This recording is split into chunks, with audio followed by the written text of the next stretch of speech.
So in today's video, we will be reading The Profiler.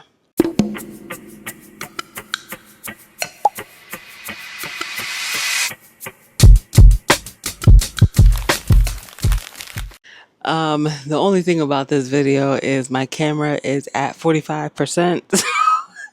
I should have definitely seen if my camera needed to be charged this morning. And it's funny because I was like, yeah, I'm going to be filming later. I don't need to see if my camera's going to be charged. Like, the hell? But now that I see, I should have listened to my intuition and definitely see if my camera was charged. So as you can see, it is nighttime. Well, I don't know if you can see that, but it's nighttime. I'm going to be reading this on my iPad and I'm going to be listening to the audiobook. I think I'm going to listen to it on my AirPods or my AirPod Maxes. I'm not sure yet. But if you will draw your eyes over here,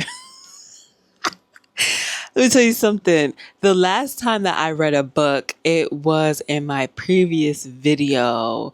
Oh, it was Kiss and Spell. Is that book over here? Kiss and Spell right there. Well, I know you guys can't see it, but yeah. Kiss and Spell. I read that book while I was sipping on some wine, and it was a really good immersive read. Now this one, I'm just a tiny bit nervous because this is a psychological thriller. I've never drank wine and read a psychological thriller before, so I'm a little... That was an accidental call, but the parts in this book are already somewhat kind of concerning to me because get this, right? I am either 60 or 62% through this book. I still don't know what the killer's name is. Like, we have little details. Well, not little. We have details about his childhood and we have details about his, like thought process and his point of view, which is nice, but I still don't know what his name is. So the story starts off with, well, actually, no, the story starts off pretty kind of crazy. Like the first chapter is just like, wow. And if you look at my socials, this was actually the book that my husband had picked out for me. It was like a blind, pick that, we just went inside of Barnes and Noble and I was like, oh, this is like a cool video I seen one time. So I think it would be cool for us to do it. And I recently was like, okay, let me read it. So like I said, the first chapter was crazy. The rest of the book was good. Like, I wouldn't say it was like Fatal Rounds, which I also did a review on my Instagram for. But this book, I think it was easier for me to listen to the audio version because this book, it's based out in, I think in like the UK somewhere or something like that. Some of the lingo and it's not even just like crazy or anything like that, but I felt like I wanted to, I guess, read it in the way that the author intended it to be read, that I was focusing too much on, okay, am I reading this right? Or what does this phrase mean? Versus when I'm listening to it, I can listen to tone, I can listen to the sentence phrasing. It's easier for me to understand, what the main character is talking about versus me trying to read it on my own. But then again, that's just me. I don't know. Maybe I'm just slow. So we are going to settle in. The backstory about this book is that Midnight Jones, which I think is such a cool name, but Midnight Jones works at a tech company, and her company, which is called Netco, does testing for people to see like where they place for jobs, where they can get approved to school or like get into school and stuff. It's like a matchmaking, but they see where you are psychologically and then best pair you with that. This guy, he decided to take this test and basically, be his most authentic self, but it creates kind of like this trigger within the system, like something's wrong. So Midnight Jones' supervisor is like, okay, review this footage and see what's wrong with it, because Netco is perfect. It's a flawless system, and there's never anything wrong with it. So we may have to reach out to the applicant again to retest, or there's some stuff around that lines. But basically, there's something wrong. They don't know what it is, and they don't think that it's their system. So Midnight Jones is viewing the footage, and she was like, yo, who would willingly want to see this type of footage? Like, it was pretty insane. And if you want to look at the triggers, you could definitely look it up on Storygraph, and you can follow me on Storygraph if you want or not. I mean, it's up to you.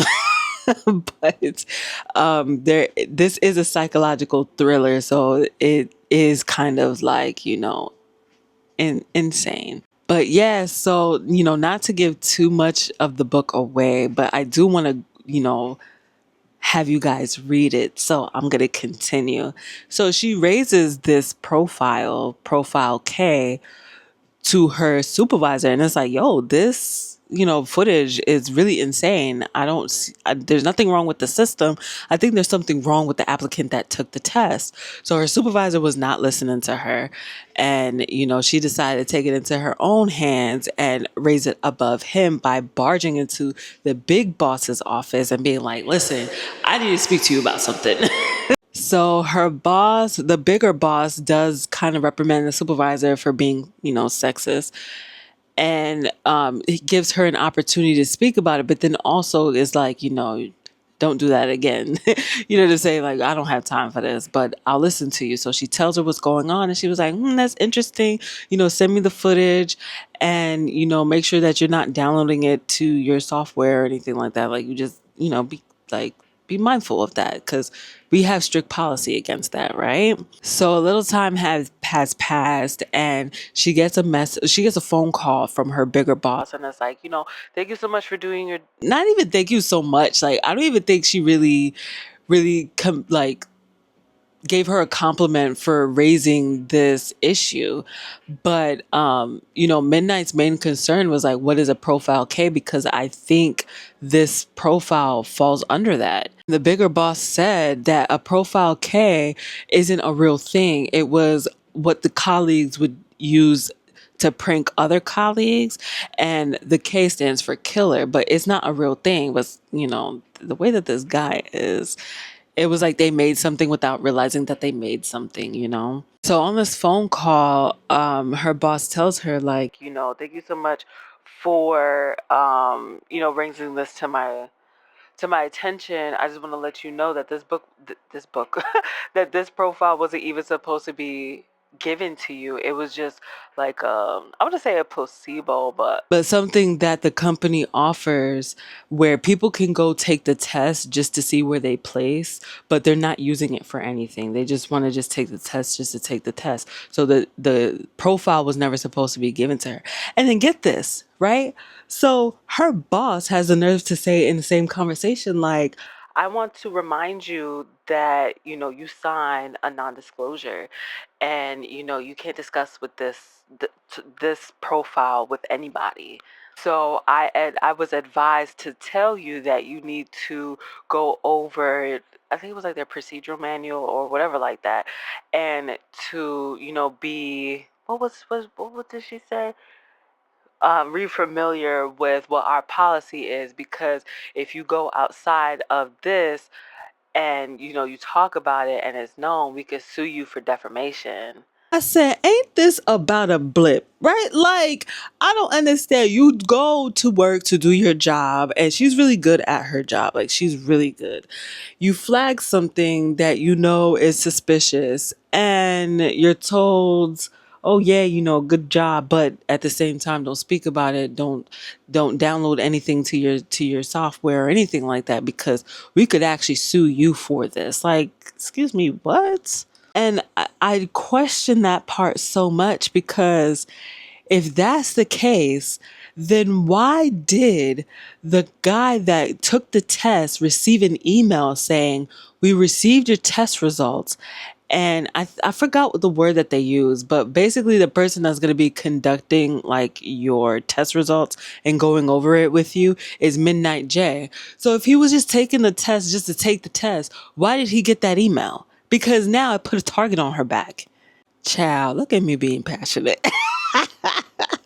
Everyone always tells me that I always tell really good stories about books, but this book, I feel like the one part that really stuck out to me about this book was his reasoning for killing. Like, he doesn't care about gender. Like, at first, it didn't matter. Excuse me.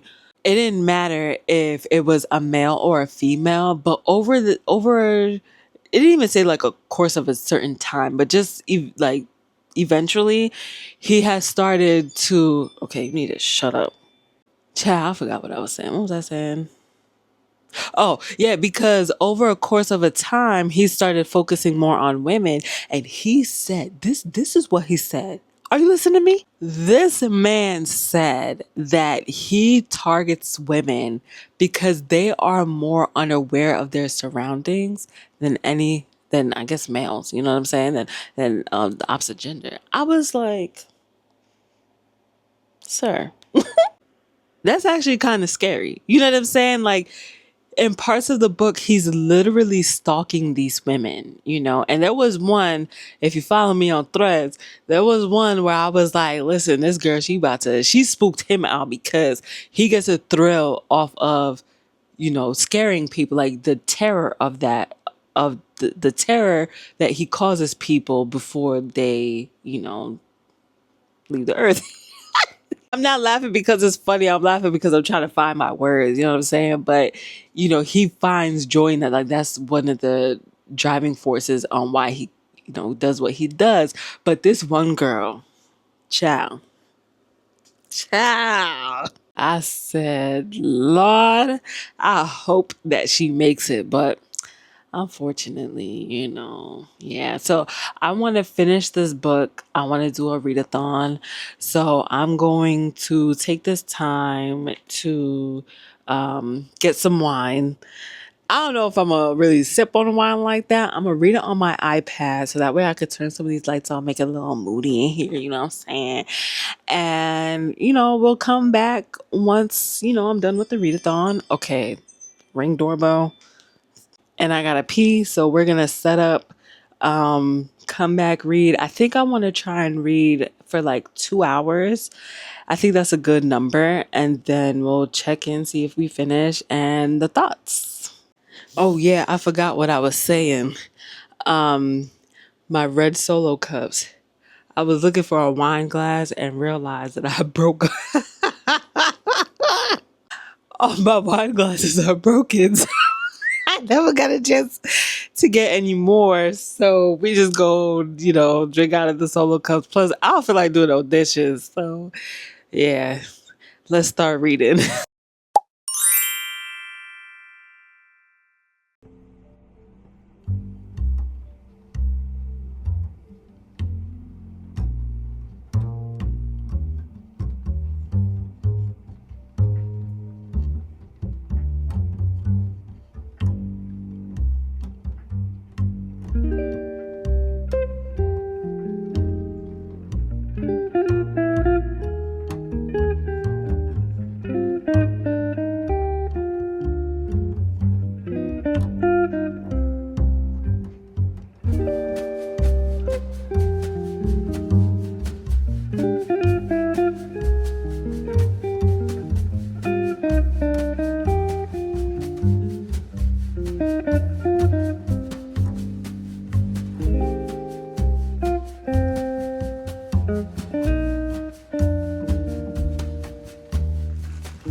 So it is actually the next day, and I'm over here on my Instagram. If you don't follow me on Instagram, make sure you follow me on Instagram at Chillin.McVillain reads. So there was so many like cute pages on Instagram. Like this one person had just followed me. I followed them back, and her page is so cute. So today's Sunday. I'm gonna be switching into this bag from using this bag. We just went outside real quick and we came back. I had started Black Leopard Red Wolf yesterday because I was in the shower trying to wash my hair and I was like, I don't want to listen to the profiler because I planned on doing a video for it, which was last night. So I started Black Leopard Red Wolf, but I'm not sure if I really want to start that right now. So instead, I'm contemplating doing Legendborn or Reformatory or even My Summer Girl. But then I also want to do A Soul to Touch because I already read the other two books in the series and I'm curious to see what A Soul to Touch is going to be like. And I really do like the Dustwalker Brides. Like I thought I wasn't going to because it's literally a Beauty and the Beast retelling, but instead of the MMC turning into, his human form versus being in his monster form, he stays in his monster form. But I absolutely fell in love with this series. Like, absolutely fell in love with the series.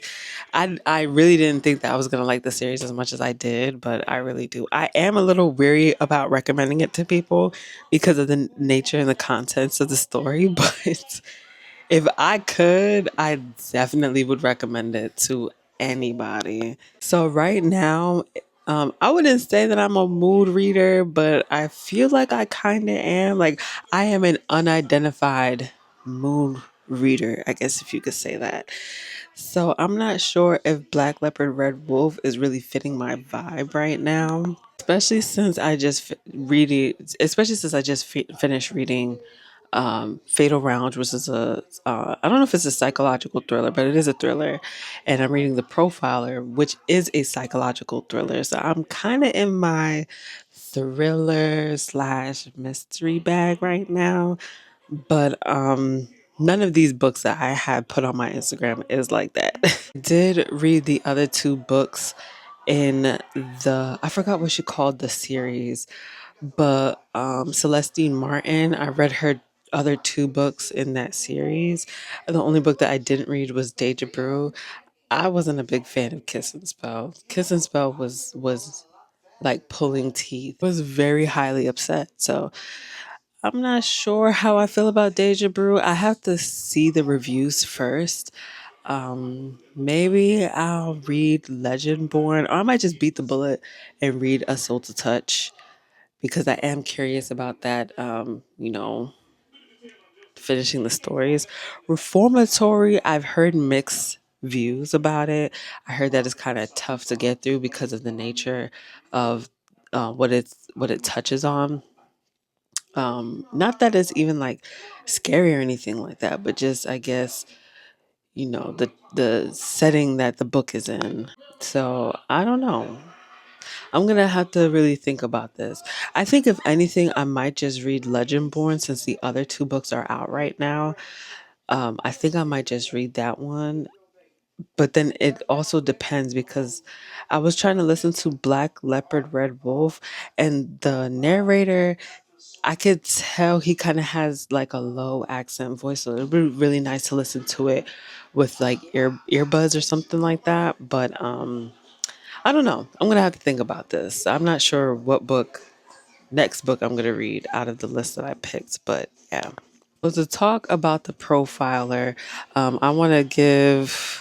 I kind of want to do no spoiler, but I also do want to give a spoiler because I don't know. Parts of the book just didn't make any sense to me.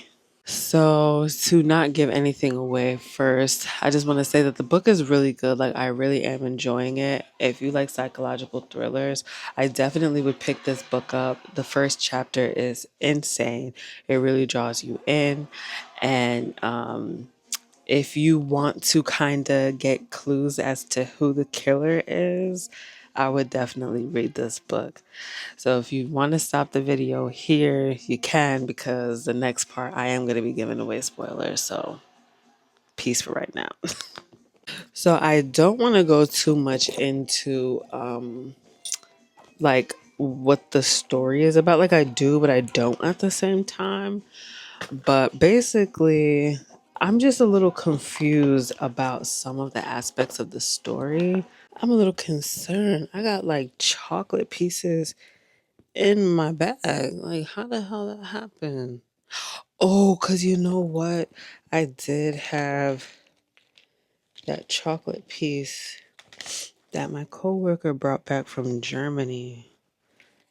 But I thought it was closed though. Anyways, but basically in the story, you have Midnight Jones, and you have her being a scientist for her job. Like she does data. I guess you could say she does like data entry.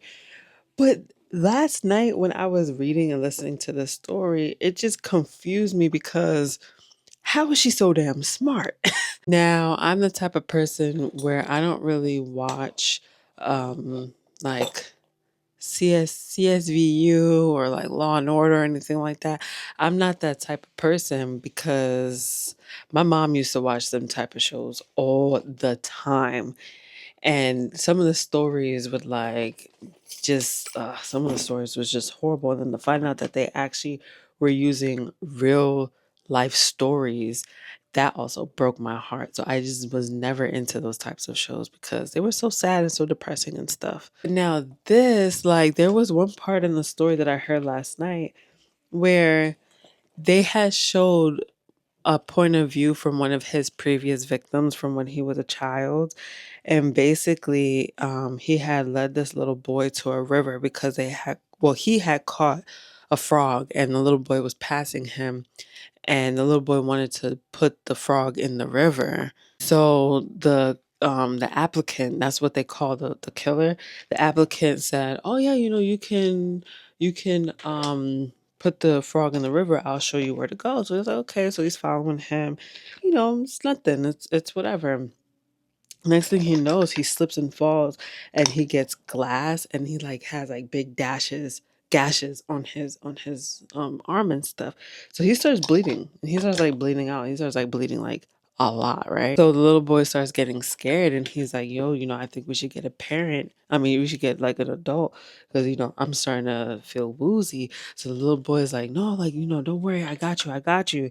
So he's like, "Okay." So he's sitting there. He's like, next thing he knows, he feels pressure on his chest and it's getting hard for him to breathe. So he's like, "What is going on?" So he's like trying to do the best that he can to like, call for an adult or something like that, but just nothing was working. So he's like, "Oh, don't worry, I'm gonna go get an adult." So he leaves the little boy, and next thing he knows, the little boy like passes out. He wakes up in the hospital the next day. When he wakes up in the hospital, he starts having flashbacks of what happened and he's telling his parents.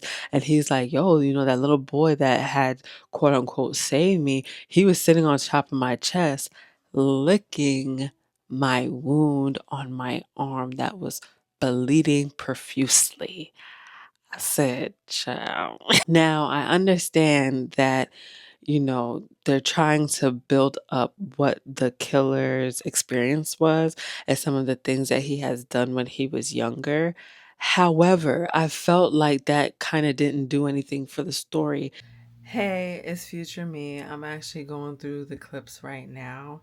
Come to find out, the part where I'm talking about with the little boy being in the hospital, talking about the applicant, actually, it does turn out to be an important part of the story. I think because, I was drinking wine and stuff and I was enjoying myself, that I didn't know what the correlation would be. But now, since I have finished the book, it does make sense. It seems kind of like random or sporadic in the story, because it's like the book has a lot of point of views, so it's kind of like what is going on, but it does make sense. It's just where I was in the story, it didn't make sense, but don't worry, it works.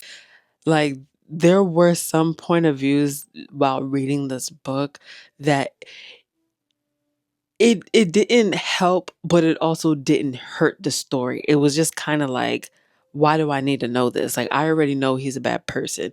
We already know that he has an obsession with blood, which is one of the driving forces for why he kills people. But these point of views from his victims, it just, I couldn't put two and two together. So, one Midnight Jones had met this lady. Her name is Jessica, and she started hitting it off with Jessica, and things ended up seeming nice and stuff. But then she started feeling like, she started connecting with this woman, but more on the aspect of like she has something familiar about her. She couldn't put her finger on it. It wasn't until she realized, speaking with her, that that she meets at her job, because Jessica has a bakery. So she goes to local businesses and, just drum up business. She'll bake muffins and cupcakes and cakes and stuff, and will give it out to bring business back to her job, to her business. So, she's looking at her and stuff like that. And she's like, um, at one point or another, they start to become familiar with each other, right? She's like, I noticed something about you. And she was like, as a matter of fact, you have some of the similar features as the other two women who had got killed. So she was like, oh my goodness, like, I can't believe this. I guess it's like some syndrome or something like that with how the face is positioned, like the way that the eyes and the mouth and the nose is. It's some big fancy word. Don't ask me what it is, because, I was drinking wine. But basically, they came to the conclusion that she was going to be the next victim, because she had some of the similar features as the other two women who had got killed in the beginning of the story. So she was like, oh my goodness, there's this guy that I've been talking to. He's been very invasive, and he's been trying to, get me to go out with him. He spends hours in my house, and he had purposely crashed his motorcycle into my car while I was reversing, going into my parking space. She was like, you're not safe. I don't think you should be home by yourself. Do you have someone to stay with? Or, you could stay with me. And she was like, yeah, I'll come stay with you. She goes home to try and pack a bag for the night so she doesn't go home. And the guy that she was talking about, that was being a little too invasive in her space, is dead on her couch. I said, good Lord Almighty. Who is the killer? Who who is the killer? I still don't know what his name is, and I'm at 72%. They only call him the applicant. At first I thought it was Gemini Saint what is it? Gemini Saint John. And then I thought it was Sony or Sunny Azaz. It's like Asiz, Azaz or something like that. I still don't know what this man's name is. Now, come to find out, I thought that the killer was the guy that was being intrusive in Jessica's, life and boundaries. And it's not even him, because he ends up being dead too. So that's why I say that this book is really good. Except the only thing that I can say is, for that little part that I mentioned when it came to, the random point of views, I guess it's supposed to add more meat to the book, to give you more of an idea of how twisted this guy is, which I can understand, but I didn't feel like it was really necessary. You know what I'm saying? Like, I feel like it could have been without that part. I would have rather just jumped into the part where Midnight and Jessica were just discovering that she may be the next target and yada, yada, yada. So unfortunately, we did not finish this story, this video. I am going to read this more independently. I think in my next video, excuse me. I think in my next video, I probably would have finished this already. So, yeah, thank you for, I guess, this readathon. And I was hoping to finish it, but maybe in the next video. So I will see you guys in the next video.